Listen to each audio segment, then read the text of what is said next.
Welcome to another video. I'm Jachym Jerie and I wanted to introduce what I have in mind. I wanted to create a video series called My Edge, where I'm basically sharing where I am currently, what I am going through, where I am heading, what's on my mind, what I am exploring basically, and just share that with you as I go along through life. I don't know how often, how frequent I will do those videos. However, I thought it may be something that's interesting for you to see, because we often see people teaching, you sometimes see me teaching, you see videos where I'm sharing a certain how-to, where I am, talking about life, but we don't really often hear, how those people have come about and how they've come this far. So that is what I want to do with this new series. And this first video will be kind of an exploration already of what has happened so far and where I'm at currently. So let's get started.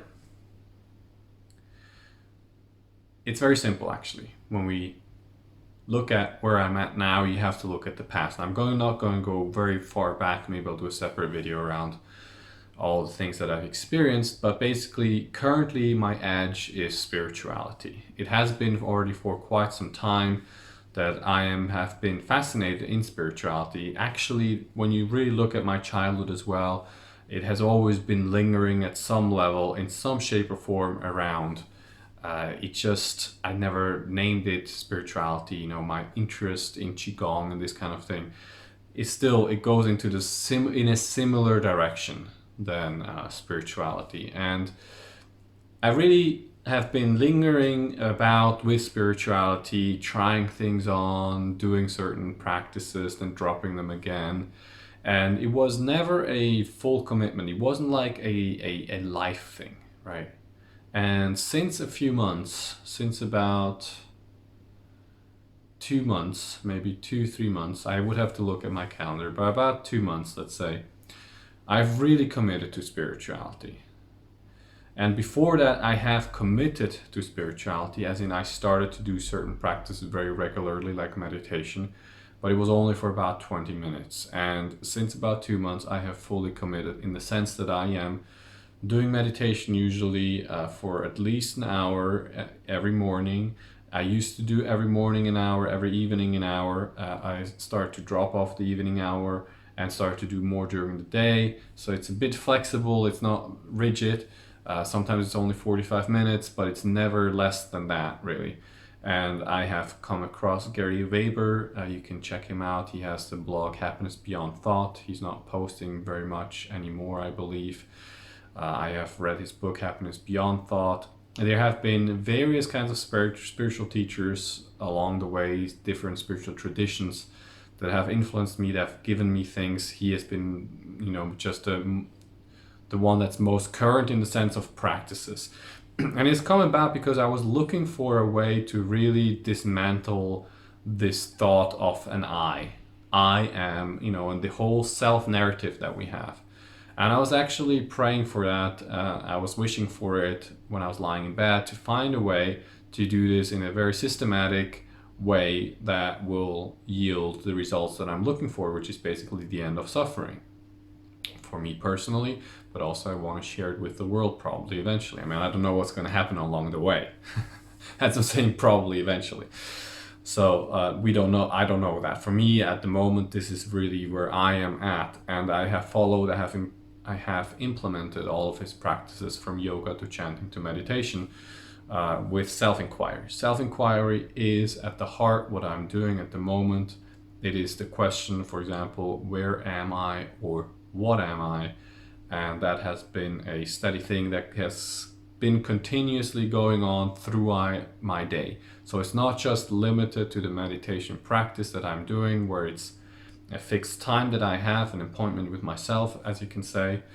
It is something that is going on throughout the day when it occurs to me to self-inquire, to ask the question, and that's been going on. And fairly quickly, as I started doing this, there have been moments of peace, of just stillness within me.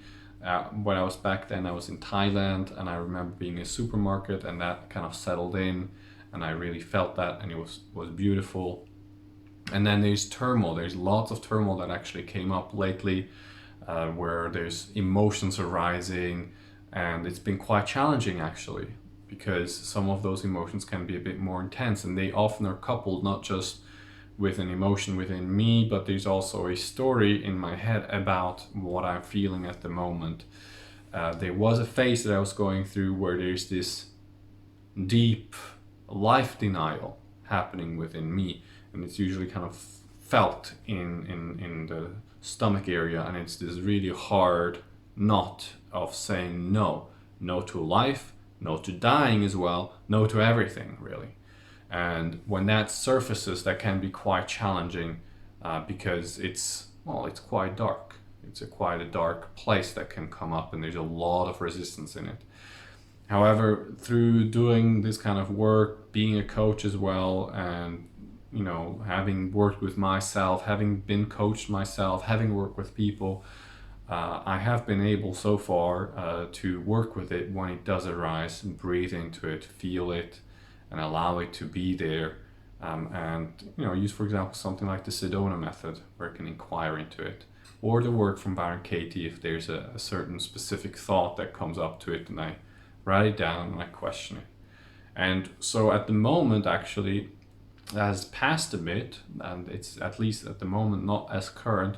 What happened today for me was more an opening up actually of feeling more compassion and openness towards my own feelings, to what is actually manifesting within my experience. Because from this kind of life denial and this quite actually strong suffering, which I was very surprised, because I have done quite a lot of things already, because I have been on this journey for quite some time.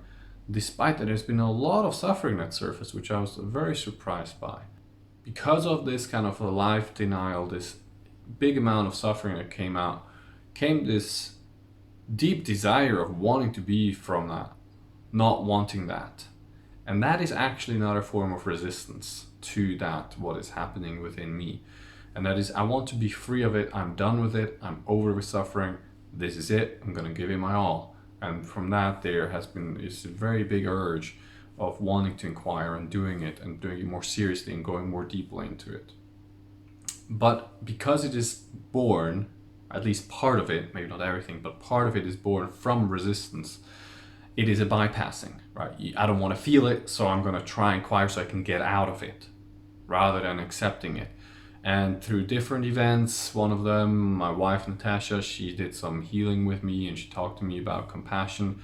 That was what has arisen in that session with her, even though I haven't really told her too much about that stuff. Still, she kind of felt it. And so that has shifted for me the perspective, and then having an interview on the podcast with a guy called Amir Karkuti, and feeling him and his compassion and his saying yes to life. And there are probably other inputs that came in. I realized, I cannot transform this. I've been talking about this myself, what you resist persists, right? So I just wasn't aware of it, that was what was happening within me. So now that I've become more aware of it, I start to open up towards more and feel if I can bring more acceptance, if I can bring more love, if I can say yes more to what is happening, even the resistance, right? Saying yes to that, feeling that. And actually it's been really healing. It's felt really good. There's a real tenderness that has come about in myself, a real vulnerability. And today, part of the day, it wasn't very pleasant because it's still uncomfortable, but going with it, staying open to that, has helped actually. That's why probably more things came up that before weren't allowed to come up, right? Because I had this openness and this compassion and this love now towards that experience. And even while that was happening and I had this love and compassion, there was still a soft inquiry to whom is this arising? Where am I? What am I? Right? That was still happening, but it wasn't forceful. It wasn't inspired from fear, getting away from that suffering. And so that is my edge at the moment, is this bringing compassion, openness, space, allowance into what is arising, even and especially if it is more challenging and it is darker and more difficult. And that is what I am currently experimenting with, that I can update you with as well. It's been really a beautiful journey so far. I can say it's probably because right now I'm in quite a good space again. And it's been surprising to me how some of issues that I thought I dealt with or I had released, I had integrated in my being, actually surfaced again. I mean, this kind of life denial thing, I know that already. I have thought I had worked through that and had looked at that. But apparently there was still things that weren't processed yet. And so they surfaced within me, and so I can take care of them really. And when you do this kind of self-inquiry, I mean, it goes to the essence, it goes to the root of suffering really, which is this self-referential thinking, this I. And you really go and you will face, at least for me, so far as I've come so far, you will face difficulties and you will face beliefs and challenges and darkness that you didn't know were there. But they need to come up, they need to be released, they need to be questioned so that we can move forward. And for me, this is basically how much self-referential thinking do I have during the day on each moment is kind of the measurement, you can say, that I have to see how I'm progressing on this path. And probably then, that needs to go as well, trying to see how it's progressing, that will have to go, I assume. I mean, that's just a speculation at this moment, but I could see that really happening as well. And during this process, even before I actually really committed to this 1 or 2 hours, sometimes more, of meditation and self-inquiry, there was before already this deep longing that kind of came up, and I couldn't really put a word to it, so I'm using the word God. I'm not religious, and I don't have an association in a religious way to God. There was this kind of deep longing for God that came up, which inspired this whole journey and this now real deep commitment towards it. And it can be challenging, this journey, because it does challenge your deepest beliefs, and it challenges how you see the world, and it challenges how you perceive yourself as well. So this kind of kindness and taking care of myself and having compassion to those aspects that are coming up and those aspects that are having the difficulty has been really beneficial, because what happens, rather than being contracted and being hard, they start opening up, and there can be sadness, there can still be anger and all kinds of things, but there's a different quality to it. So this is the edge for me at the moment. This is my investigation at the moment.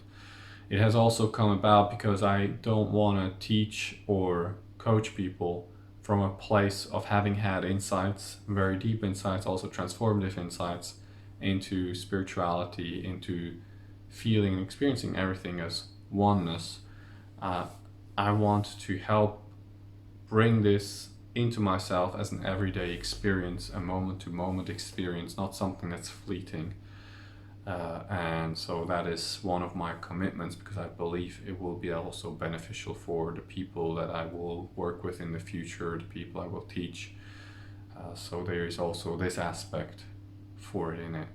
And I can really recommend it so far. I mean, who knows, maybe at the end I'll turn around to tell you not to do it, but so far all the teachers seem to really recommend it as well.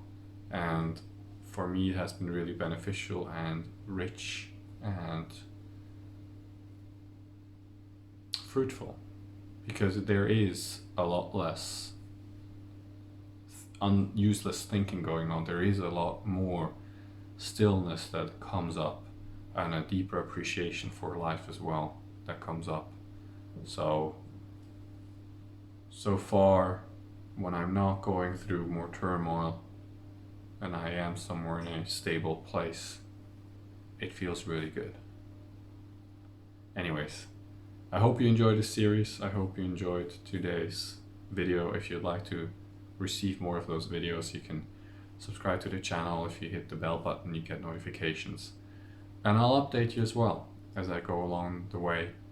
Maybe it will be more, maybe it will be less, I don't really know. Whenever I feel like I had something interesting insight or something that's going on within me, something I'm working through or have worked through, I'll do a video like this and share it with you so that you may benefit from it as well. Anyways, I wish you a wonderful day. Take care.